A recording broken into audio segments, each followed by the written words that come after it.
আমাদের এই অনুষ্ঠানটি শুধুমাত্র খ্রিস্টানদের জন্য প্রস্তুত করা হয়েছে এবং পবিত্র বাইবেলের শিক্ষার ভিত্তিতে তাদের বিশ্বাসকে দৃঢ় করা ও আধ্যাত্মিক বিকাশে উৎসাহিত করার উদ্দেশ্যে পরিচালিত হয়। অন্য কোনো ধর্ম, বিশ্বাস বা মতাদর্শের সমালোচনা, বিরোধিতা বা অবমূল্যায়ন করার কোনো উদ্দেশ্য আমাদের নেই। আমরা সকল ধর্ম ও সম্প্রদায়কে গভীরভাবে সম্মান করি এবং এই অনুষ্ঠানের কোনো বিষয়বস্তু কারোর অনুভূতি, বিশ্বাস বা ধর্মীয় ভাবাবেগে আঘাত, অপমান বা অসম্মান করার উদ্দেশ্যে উপস্থাপন করা হয়নি।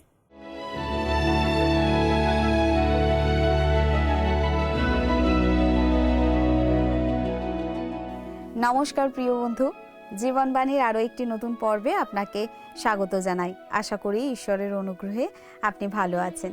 গত পর্বে আমরা দেখেছি ইসরায়েলের বারবার ব্যর্থতা সত্ত্বেও ঈশ্বর তার নিয়মের প্রতি বিশ্বস্ত ছিলেন। আজকের পর্বে আমরা যাত্রা পুস্তক ৩৫ অধ্যায় অধ্যয়ন করব।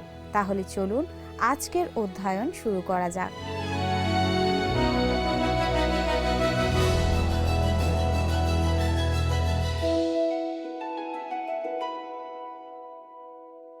আমি খুব খুশি যে আজকে আরেকবার আপনি আমাদের সঙ্গে আমাদের এই জীবনবাণী অনুষ্ঠানে উপস্থিত হয়েছেন। আর আমার বিশ্বাস আপনি নিয়মিত ঈশ্বরের বাক্য, পবিত্র শাস্ত্র থেকে, বাইবেল থেকে এই যে ধারাবাহিক অধ্যয়ন অনুষ্ঠান আপনি উপস্থিত আছেন। আর ঈশ্বরের বাক্য বিশেষভাবে আপনার জীবনে কার্যকারী হচ্ছে।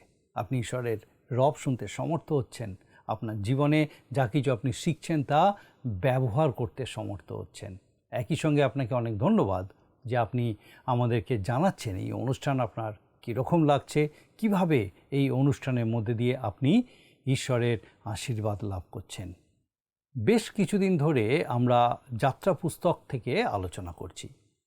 এই পুস্তকে আমরা ইসরায়েল জাতির মিশর থেকে বেরিয়ে আসা এবং দীর্ঘ পথ প্রান্তরের মধ্য দিয়ে চলার পর কনান দেশে পৌঁছানোর ইতিহাস আমরা আলোচনা করছি। আমাদের গত পর্বে আমরা দেখেছি সিনয় পর্বতের পাদদেশে ইসরায়েল জাতি ভ্রষ্ট হয়েছিল। তারা জীবন্ত ঈশ্বরের আরাধনা ছেড়ে সেই স্বর্ণময় গোবৎসের আরাধনা শুরু করেছিল। সেই সময়ে সাধু মসি পর্বত থেকে নেমে আসছিলেন। তার হাতে ছিল দুটি প্রস্তর ফলক, যে প্রস্তর ফলকে স্বয়ং ঈশ্বর নিজের হাতে আজ্ঞা সকল লিখে দিয়েছিলেন। ইসরায়েল জাতির ভ্রষ্টাচার লক্ষ্য করে ক্রোধে মসি সেই দুটি প্রস্তর ফলক ফেলে দেন এবং সে দুটি ভেঙে যায়। কিন্তু সাধু মসি এই জাতির জন্য ঈশ্বরের কাছে বিনীত নিবেদন করেন যেন তিনি তাদেরকে ছেড়ে না দেন এবং নিরূপিত দেশে তিনি তাদেরকে নিয়ে যান। ঈশ্বর তার কাতর আবেদনে কর্ণপাত করেন। কিন্তু যারা অপরাধ করেছিল তাদের জন্য তিনি শাস্তি নিরূপণ করেছিলেন। এরপর ঈশ্বরের নির্দেশে সাধু মসি পুনরায় একই রকমের দুটি প্রস্তর ফলক নিয়ে সেই পর্বতের চূড়ায় উঠেছিলেন। সেখানে মেঘের মধ্যে ঈশ্বর দণ্ডায়মান হয়ে মসির সাথে কথা বলেছিলেন। তিনি মসিকে নিজের নাম জানিয়েছিলেন। তিনি বলেছিলেন, সদাপ্রভু, সদাপ্রভু, স্নেহশীল ও কৃপাময় ঈশ্বর, ক্রোধে ধীর ও দয়াতে ও সত্যে মহান।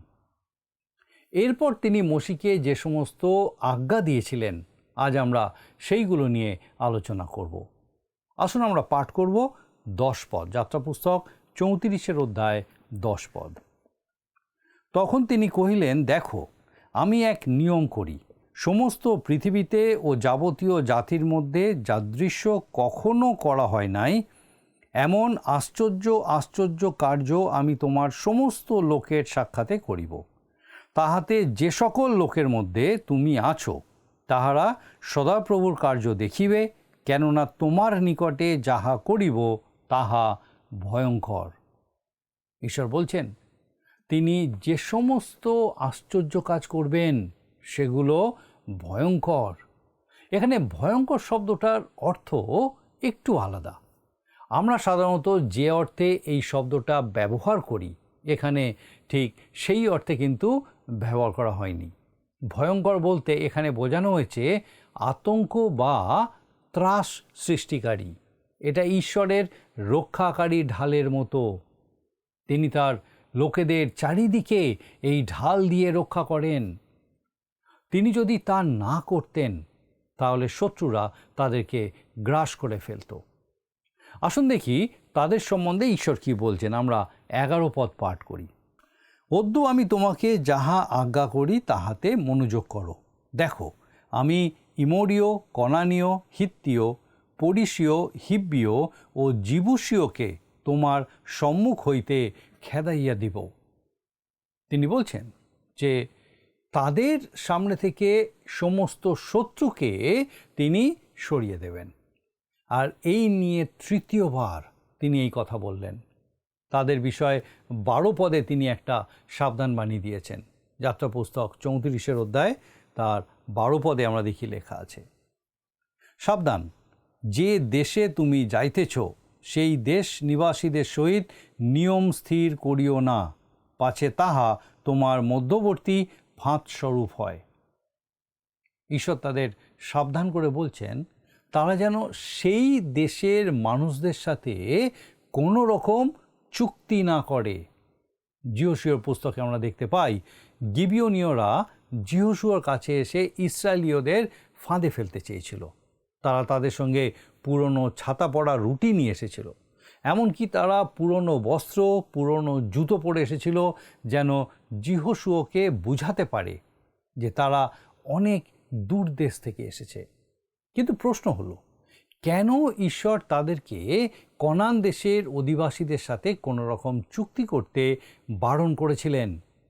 তার কারণ, যদি তারা তাদের সাথে কোনো রকম চুক্তি করত তাহলে তারা তাদের ফাঁদে পা দিয়ে ফেলত এবং তারা তাদেরকে আবার সেই হাতে গড়া বিভিন্ন বিষয়ের আরাধনায় লিপ্ত করাতো।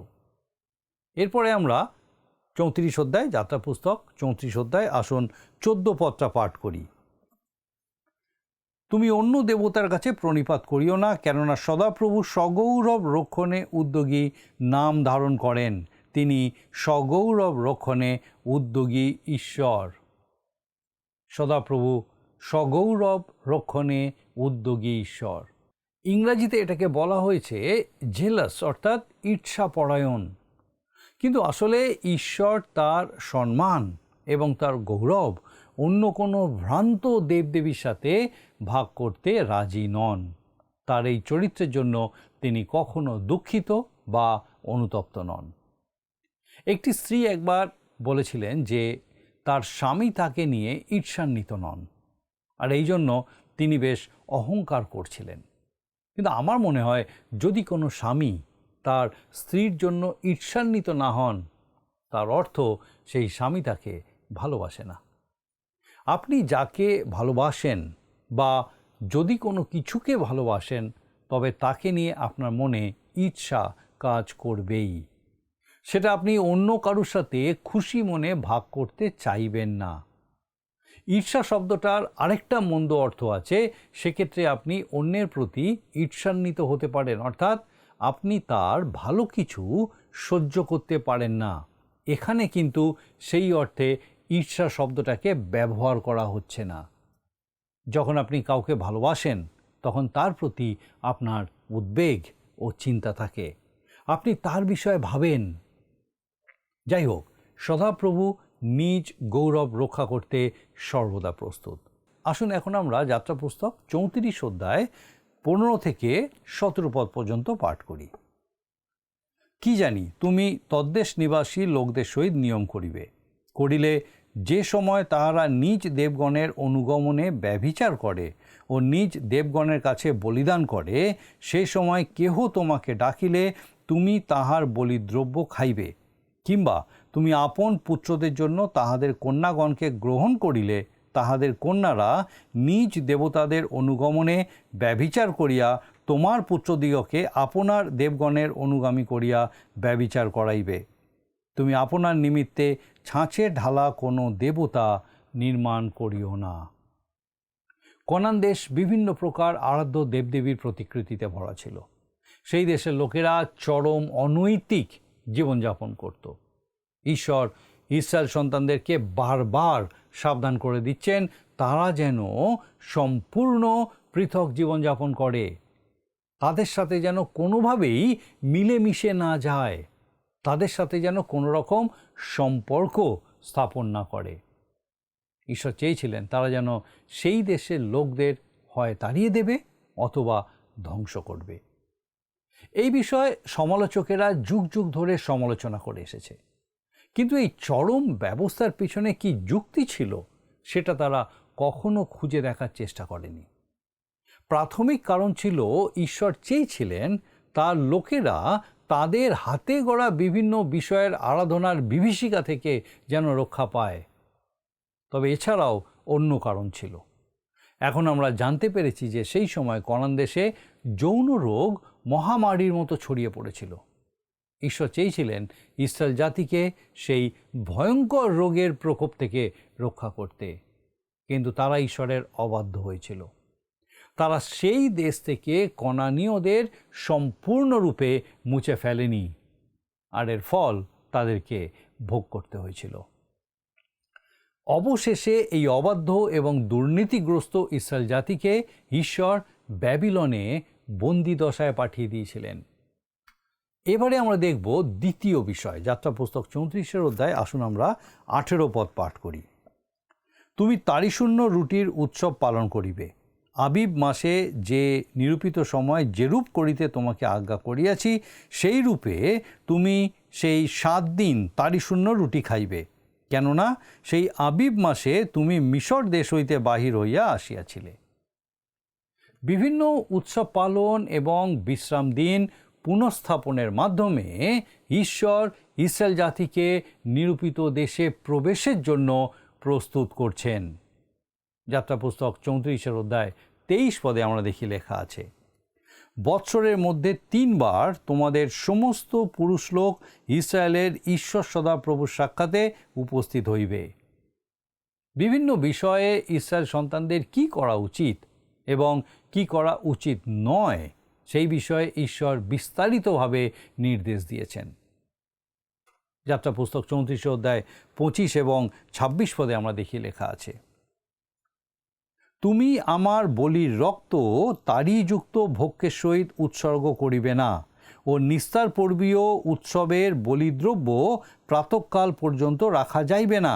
তুমি নিজ ভূমির আশুপক্ষ ফলের অগ্রিমাংশ আপন ঈশ্বর সদাপ্রভুর গৃহে আনিবে।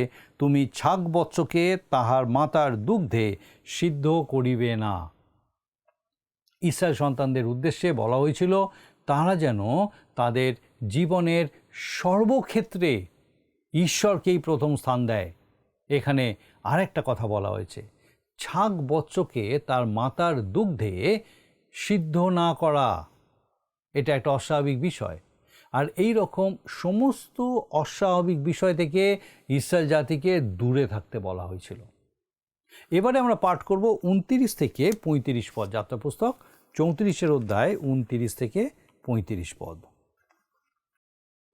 পরে মোশি 2 সাক্ষ্যপ্রস্তর হস্তে লইয়া সিনয় পর্বত হইতে নামিলেন। যখন পর্বত হইতে নামিলেন তখন সদাপ্রভুর সহিত আলাপে তাহার মুখের চর্ম যে উজ্জ্বল হইয়াছিল তাহা মোশি জানিতে পারিলেন না। পরে যখন হারন ও সমস্ত ইসরায়েল সন্তান মোশিকে দেখিতে পাইল, তখন দেখো তাহার মুখের চর্ম উজ্জ্বল, আর তাহারা তাহার নিকটে আসিতে ভীত হইল। কিন্তু মোশি তাহাদিওকে ডাকিলে হারন ও মণ্ডলীর অধ্যক্ষ সকল তাহার নিকটে ফিরিয়া আসিলেন, আর মোশি তাহাদের সহিত আলাপ করিলেন। তৎপরে ইসরায়েল সন্তানগণ সকলে তাহার নিকটে আসিল, তাহাতে তিনি সিনয় পর্বতে কথিত সদাপ্রভুর আজ্ঞা সকল তাহাদিগকে জানাইলেন। পরে তাহাদের সহিত কথোপকথন সমাপ্ত হইলে মোশি আপন মুখে আবরণ দিলেন। কিন্তু মোশি যখন সদাপ্রভুর সহিত কথা কহিতে ভিতরে তাহার সম্মুখে যাইতেন, তখন যাবৎ বাহিরে আসিতেন তাবৎ সেই আবরণ খুলিয়া রাখিতেন। পরে যে সকল আজ্ঞা পাইতেন বাহির হইয়া ইসরায়েল সন্তানগণকে তাহা বলিতেন। মোশির মুখের চর্ম উজ্জ্বল, ইহা ইসরায়েল সন্তানগণ তাহার মুখের প্রতি দৃষ্টিপাত করিয়া দেখিত। পরে মসি সদাপ্রভুর সহিত কথা কইতে যে পর্যন্ত না যাইতেন তাবৎ আপন মুখে পুনর্বার আবরণ দিয়া রাখিতেন। এই অংশে আমরা খুব স্পষ্টভাবে দেখলাম যে কিভাবে ঈশ্বরের নিকট থেকে মসি আজ্ঞা সকল লাভ করেছিলেন এবং তিনি সেই সমস্ত আজ্ঞা ইসরায়েল জাতিকে জানিয়েছিলেন। সেই সময় মসির ৮০ বছর, আর এই ৮০ বছর বয়সে তিনি পরপর দুবার ৪০ দিন করে উপবাস করলেন, এমনকি তিনি জল পর্যন্ত পান করতেন না। এই দীর্ঘ সময় ঈশ্বরের সাথে কাটানোর জন্য তার মুখের রূপ পাল্টে গেছিল। তার মুখের মধ্যে দিয়ে ঈশ্বরের প্রতাপ প্রতিফলিত হতো। ঈশ্বরের বাক্য ঘোষণা করার সময় লোকেরা সেই প্রতাপ দর্শন করতেন। অন্য সময় তিনি তার মুখ আবৃত করে রাখতেন। মসি ঈশ্বরের দৃষ্টিতে চরম মৃদুশীল ব্যক্তি ছিলেন। তিনি নিজ গৌরবের জন্য ঈশ্বরের প্রতাপ প্রকাশ করতেন না, তিনি নিজেকে জাহির করতেন না। মসির মুখের সেই ঐশ্বরিক দীপ্তি দেখে সাধারণ মানুষ ভয় পেত। অন্ধকারের লোকেরা জ্যোতিকে ভয় পায়। আজও বহু মানুষ ঈশ্বরের সামনে আসতে, প্রভু যিশুর সামনে আসতে ভয় পায়। তারা ঈশ্বরের বাক্যরূপ জ্যোতির সামনে আসতে ভয় পায়। কিন্তু সেই জ্যোতি, ঈশ্বরের সেই বাক্য আমাকে আপনাকে জীবনের পথে নিয়ে যায়। আসুন এখন আমরা ৩৫ অধ্যায়ের আলোচনায় যাব। যাত্রা পুস্তক ৩৫ অধ্যায়। সেখানে বিশ্রাম দিনের পুনঃপ্রতিষ্ঠা এবং দুজন শিল্পীকে বিশেষ প্রতিভাদানের বিষয় আমরা দেখব। এই অংশে তৃতীয়বার ঈশ্বর বিশ্রামবার পালনের বিষয়ে উল্লেখ করছেন। আসুন পাঠ করি ৩৫ অধ্যায়ের প্রথম ৩ পদ। যাত্রা পুস্তক ৩৫ অধ্যায় ১ থেকে ৩ পদ। পরে মসি ইসরায়েল সন্তানগণের সমস্ত মণ্ডলীকে একত্র করিয়া তাহাদিওকে কহিলেন, সদাপ্রভু তোমাদিওকে এই সকল বাক্য পালন করিতে আজ্ঞা দিয়াছেন। ৬ দিন কার্য করা যাইবে, কিন্তু সপ্তম দিন তোমাদের পক্ষে পবিত্র দিন হইবে, তাহা সদাপ্রভুর উদ্দেশ্যে বিশ্রামার্থক বিশ্রাম দিন হইবে। যে কেহ সেই দিনে কার্য করিবে তাহার প্রাণদণ্ড হইবে। তোমরা বিশ্রাম দিনে আপনাদের কোনো বাসস্থানে অগ্নি জ্বালিও না। সদাপ্রভু এখানে স্পষ্ট করে বলছেন যে বিশ্রামবার পালনের প্রধান কারণ এটা প্রথম সৃষ্টির অন্তর্ভুক্ত। তিনি ওই দিন বিশ্রাম নিয়েছিলেন। মানবজাতি ঈশ্বরের এই সৃজনশীল হাতের বাইরে চলে যাওয়ার পর ধীরে ধীরে ঈশ্বর থেকে অনেক দূরে চলে যেতে লাগলো। তারপর এমন একদিন এলো যখন মানুষ আর ঈশ্বরকে স্বীকার করল না, কিন্তু তার সৃষ্ট বস্তুর আরাধনা করতে শুরু করলো। আর তখন সে বিশ্রামবার পালন করা ত্যাগ করলো। তাই ঈশ্বর বলছেন এই বিশ্রামবার হলো ইসরায়েল জাতির সঙ্গে তার এক বিশেষ চুক্তির চিহ্ন। তিনি যে সমস্ত নিয়মকানুন দিতে শুরু করছেন সেগুলো সেই প্রতিজ্ঞাত দেশে ইসরায়েল জাতির জন্য যতটা প্রযোজ্য, অন্যদের ক্ষেত্রে ততটা প্রযোজ্য নয়। বিশ্রামবারে যদি কেউ কাজ করে তবে তাকে পাথর ছুঁড়ে হত্যা করা হতো, কিন্তু আমাদের সময় বিশ্রামবারে অর্থাৎ শনিবারে যদি কেউ কাজ না করে তাহলে খুব বড় সমস্যা হবে, অনেক কিছু অচল হয়ে যাবে। ধরুন উত্তর মেরুর কাছাকাছি দেশগুলো যেখানে প্রচণ্ড ঠান্ডায় সব কিছু জমে যায়, শনিবার যদি সেখানে আগুন জ্বালানো না হয় তাহলে কি ভয়ঙ্কর অবস্থা হবে একবার ভেবে দেখুন। ঈশ্বরের এই ব্যবস্থা ইসরায়েল জাতির জন্য, তারা যে দেশে বাস করত সেই দেশের জন্য উপযুক্ত ছিল। আসুন এখন আমরা যাত্রা পুস্তক ৩৫ অধ্যায় ৪ আর ৫ পদ পাঠ করি। আর মসি ইসরায়েল সন্তানগণের সমস্ত মণ্ডলীকে কহিলেন, সদাপ্রভু এই আজ্ঞা দিয়াছেন, তোমরা সদাপ্রভুর নিমিত্তে আপনাদের নিকট হইতে উপহার লও। যে কেহ মনে ইচ্ছুক সে সদাপ্রভুর উপহার স্বরূপ এই সকল দ্রব্য আনিবে। এখানে খুব স্পষ্ট করে বলা আছে ঈশ্বরের মন্দিরের জন্য মানুষ যে উপহার দেবে সেগুলো স্বেচ্ছায় দেবে, কিন্তু তারা তাদের ইচ্ছে মতো যা খুশি উপহার আনতে পারবে না। তাদের উপরে কোনো কিছু দাবিও করা যাবে না। এটা দশমাংশ নয়, এটা স্বেচ্ছাদান। আসুন দেখি সেখানে কি কি দানের বিষয়ে বলা আছে। আমরা ৬ থেকে ৯ পদ পর্যন্ত পাঠ করব। স্বর্ণ, রৌপ্য ও পিত্তল এবং নীল, বেগুনে, লাল ও সাদা মসিনা সূত্র ও ছাগের লোম এবং রক্তিকৃত মেষচর্ম ও তহস চর্ম, সিটিম কাষ্ঠ এবং দীপার্থ তৈল আর অভিষেকার্থ তৈলের ও সুগন্ধি ধূপের নিমিত্তে গন্ধদ্রব্য এবং এফোদের ও বুকপাটার জন্য গোমেদকাদি খচনার্থক মণি। ঈশ্বরের মন্দির অর্থাৎ সমাগম তাম্বুর নির্মাণের জন্য ইসরায়েল সন্তানেরা বিভিন্ন উপহার আনতে পারত। সেই যুগে তখনও মুদ্রা প্রচলিত হয়নি, তখন বিনিময় ব্যবস্থার মাধ্যমে জিনিসপত্রের আদান প্রদান চলত। আর তাই ইসরায়েল সন্তানদেরকে প্রভুর কাজের জন্য বিভিন্ন জিনিসপত্র দান করতে বলা হয়েছিল, টাকা পয়সা নয়। আর আজও লোকেরা এইভাবে প্রভুর সেবা করে আসছে। অনেকে প্রভুর মণ্ডলী স্থাপনের জন্য জমি দান করেন। আপনি হয়তো উপাসনালয়ে ব্যবহারের জন্য জানলা, দরজার পর্দা ব্যবহার করেন। আবার অনেকেই প্রভুর কাজের জন্য অর্থ দিয়ে থাকেন। অর্থের প্রয়োজন অবশ্যই আছে, কিন্তু যারা জিনিসপত্র দেন তারাও একইভাবে ঈশ্বরের গৌরবের জন্যই দান করেন। এখানে একটা বিষয় লক্ষ্য করার আছে, ইসরায়েল সন্তানেরা এতদিন মিশরের দাসত্বের মধ্যে ছিল, তাহলে তারা ঈশ্বরের সমাগম তাম্বু নির্মাণের জন্য এত কিছু উপহার কিভাবে দিতে পারল? এই প্রশ্নটা অনেকেই করে থাকে। কিন্তু একটু মনে করে দেখুন, আদি পুস্তকের 15 অধ্যায়ের 14 পদে ঈশ্বর বলেছিলেন যে তারা মিশর থেকে অনেক সম্পত্তি নিয়ে বার হয়ে আসবে। তারা যেন তাদের পুরনো বকেয়া সমস্ত পারিশ্রমিক ফিরে পায়, সেই বিষয়ে তিনি তাদের নিশ্চিত করেছিলেন। মিস্রীয়রা যে কোনো মূল্যে তাদের দেশ থেকে ইসরায়েল সন্তানদের বার করে দিতে চেয়েছিল। সেই জন্য তারা যা কিছু দাবি করেছিল, মিস্রীয়রা আনন্দের সাথে সেই সবই তাদের দিয়ে দিয়েছিল। আর তাই ইসরায়েল সন্তানেরা অনেক সম্পত্তি নিয়ে বার হয়ে এসেছিল। আসুন এখন পড়ব যাত্রা পুস্তক 35 অধ্যায় 30 আর 31 পদ। পরে মোশি ইসরায়েল সন্তানগণকে কহিলেন, দেখো, সদাপ্রভু জিহুদা বংশীয় হুরের পৌত্র উরির পুত্র বৎসলেলের নাম ধরিয়া রাখিলেন, আর তিনি তাহাকে ঈশ্বরের আত্মায়, জ্ঞানে, বুদ্ধিতে, বিদ্যায় ও সর্বপ্রকার শিল্পকৌশলে পরিপূর্ণ করিলেন। বৎসলেল হলেন সেই ব্যক্তি যাকে ঈশ্বর সর্বপ্রকার জ্ঞানে এবং বিদ্যা বুদ্ধিতে পরিপূর্ণ করেছিলেন। সর্বপ্রকার শিল্পকৌশলে তিনি তাকে পারদর্শী করেছিলেন, যেন ঈশ্বরের সমাগম তাম্বুর গুরুত্বপূর্ণ আসবাবপত্র তিনি নিখুঁতভাবে তৈরি করতে পারেন। কিন্তু সেই সমস্ত কাজ তার একার পক্ষে করা বেশ কঠিন ছিল, তাই ঈশ্বর আরও একটি ব্যবস্থা করেছিলেন। আসুন আমরা 34 পদ পাঠ করব। যাত্রা পুস্তক 35 অধ্যায় 34 পদ। আর এই সকলের শিক্ষা দিতে তাহার ও দান বংশীয় অহিসামকের পুত্র অহলিয়াবের হৃদয়ে প্রবৃত্তি দিলেন।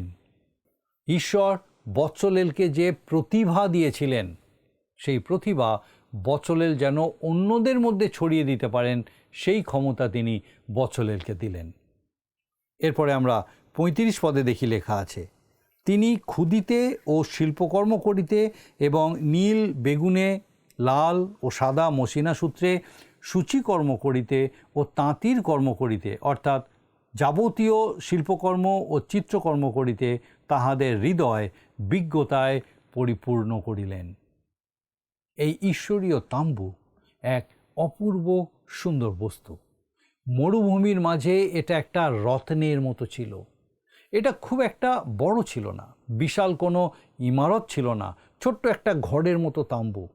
আজ থেকে 50 বছর আগে এর মূল্য হিসাব করে দেখা গেছিল প্রায় $5 মিলিয়ন মতো, টাকার অঙ্কে প্রায় 50 কোটি টাকা। তাহলে এই মুদ্রাস্ফীতির যুগে আজকে তার মূল্য কত হতে পারে ভেবে দেখুন। এই আবাস তাম্বু বা সমাগম তাম্বু ঈশ্বরের বহুমূল্য রত্ন, তার পুত্র প্রভু যীশু খ্রিস্টেরই একটা প্রতিচ্ছবি। আমাদের আজকের আলোচনা আমরা এখানেই শেষ করব। আমি আশা করি আপনি বুঝতে পেরেছেন ঈশ্বরের জন্য পৃথক থাকা, জগতের মানুষদের থেকে আলাদা থাকা, তাদের সাথে সম্পর্ক তৈরি না করার গুরুত্ব কত বেশি। ঈশ্বরের প্রাপ্য সম্মান, ঈশ্বরের গৌরব যেন আমরা ঈশ্বরকেই দিতে পারি।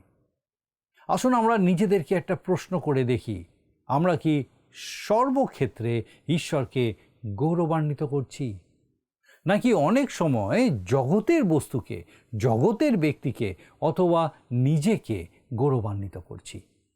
ঈশ্বর সগৌরব রক্ষণে উদ্যোগী ঈশ্বর, এই কথা যেন আমরা ভুলে না যাই। আমাদের যা প্রতিভা, আমাদের যা সম্পদ, আমাদের যা গুণাগুণ, সব কিছু তাঁরই দেওয়া। সেই সমস্ত কিছু দিয়ে যেন আমরা শুধু তারই গৌরব করতে পারি। ঈশ্বর আমাদের প্রত্যেককে আশীর্বাদ করুন। আমার প্রার্থনা যেন আমাদের জীবন প্রকৃতই ঈশ্বরের জন্য সেই গৌরবান্বিত জীবন হয়।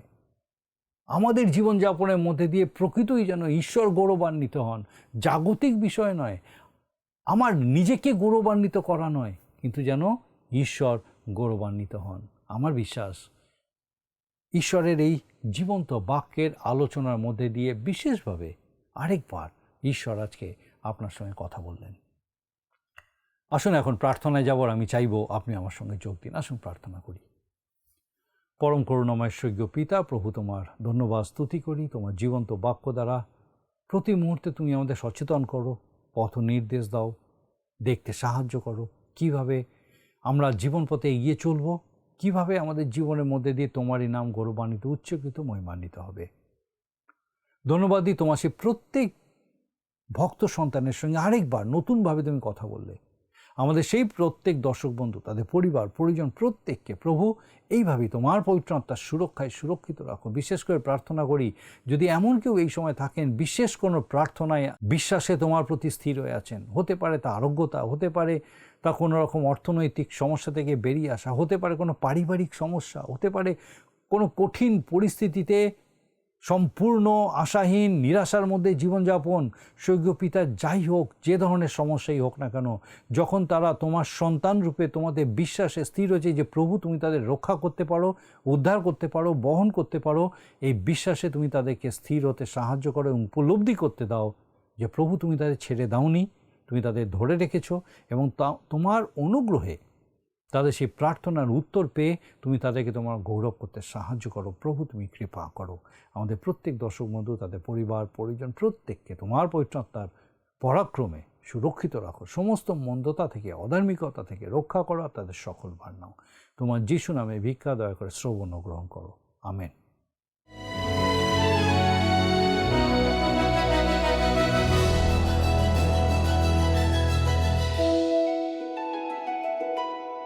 প্রিয় বন্ধু, আমাদের সাথে থাকার জন্য ধন্যবাদ। আশা করি আজকের পর্বটি আপনার ভালো লেগেছে।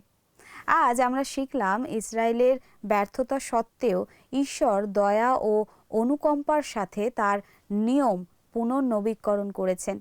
আগামী পর্বে আমরা যাত্রা পুস্তক 36 এবং 37 অধ্যায় আলোচনা করব। সেই পর্যন্ত ভালো থাকুন, সুস্থ থাকুন, প্রার্থনা করুন। নমস্কার। প্রিয় বন্ধু, আসুন আমরা আজকের প্রশ্নোত্তরে আসি। গতকালের প্রশ্নের উত্তর হল অপশন ডি, সহস্র পুরুষ পর্যন্ত। আজকের প্রশ্ন, বৎসিলল ইসরায়েলের কোন বংশের সন্তান? অপশন এ জিহুদা বংশ, অপশন বি দান বংশ, অপশন সি বিন্যামিন বংশ, অপশন ডি উপরের কোনোটাই না। প্রিয় বন্ধু, এই প্রশ্নের উত্তর আগামীকাল সন্ধে 6টার মধ্যে option A B C D সহকারে আপনার নাম ও সম্পূর্ণ ঠিকানা সহ 9433497235 এই নাম্বারে হোয়াটসঅ্যাপ বা SMS-এ লিখে পাঠাবেন।